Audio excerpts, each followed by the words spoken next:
I want to thank Sinn Féin for bringing this motion, and it's brief and it's to the point, and I've no problem in relation to the implementing the recommendations of the 5th report of the Convention, which is quite some time ago now, to all Irish citizens on the island of Ireland, and I have absolutely no difficulty with that. And just to follow on from my colleague Deputy Stanley, it is not in the programme for government, which is very disappointing. It was in the 2020 programme for government, and while I welcome the department, the minister is telling us they're not going to oppose this motion, I welcome that.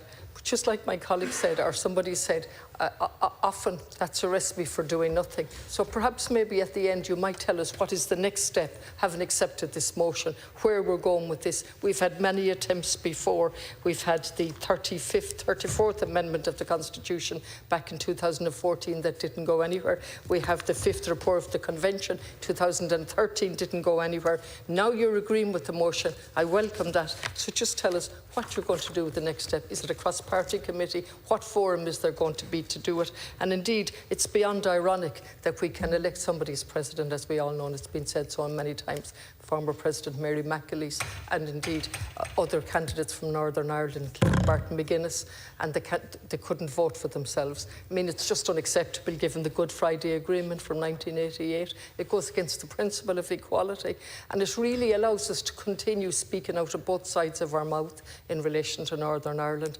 I've gone up there quite a number of times in the past while in relation to the Irish language, up to Carntucker in County Donegal, up to Belfast, did a tour of all the Irish facilities.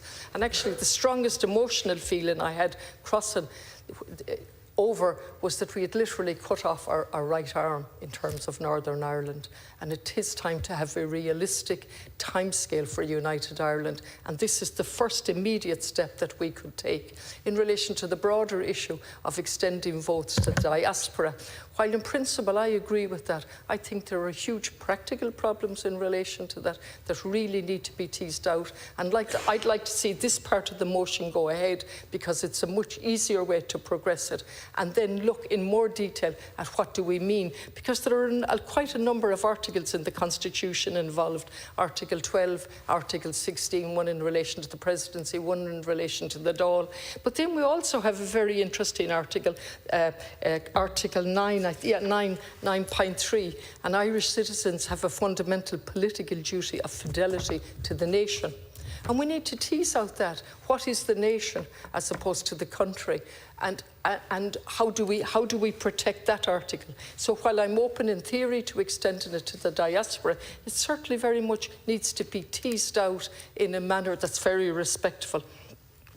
Then in relation to, the minister is gone, but he did say that how could we pass this? We must ensure it could be passed, and various members of the different parties said, look at the last referendum, and we didn't sell it right. Actually, I think what happened with the last two referendums was that you were being disingenuous with the electorate, and they were far ahead of us, and they saw that you simply were not telling the truth in relation to carers or removing mother from the Constitution, as opposed to, if you want to remove that, put in parents. But that's not what happened with both of those referendums, and I thought about them carefully and I studied them, and I found myself with bedfellows that I wouldn't normally in bed with, but that didn't deter me from making my decision that what you were doing was totally incorrect and wrong in relation to amending the Constitution in the guise of protecting carers, when you were doing exactly the opposite. One of the most basic ways to protect carers is to recognise them fundamentally in the Constitution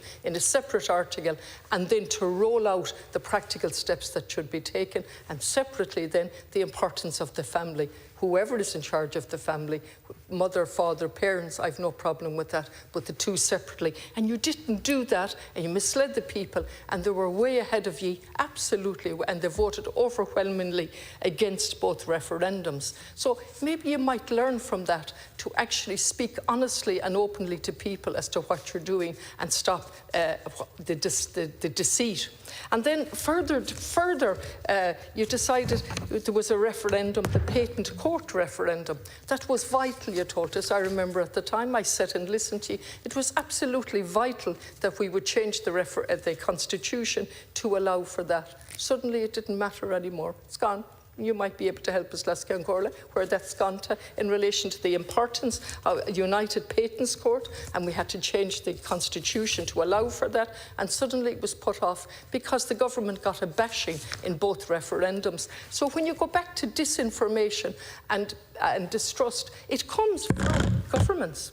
It's not coming from the people. They're begging for an open, honest approach. They want to trust politicians. And that type of thing, where you tell us one day that it's absolutely essential for trade and for commerce and industry that we need to change the constitution in relation to the patent court, and the next is gone. Doesn't matter anymore. There isn't a sign of it. There's a recent question asked by, I think, a government TD, in fact. No, it was a Labour TD.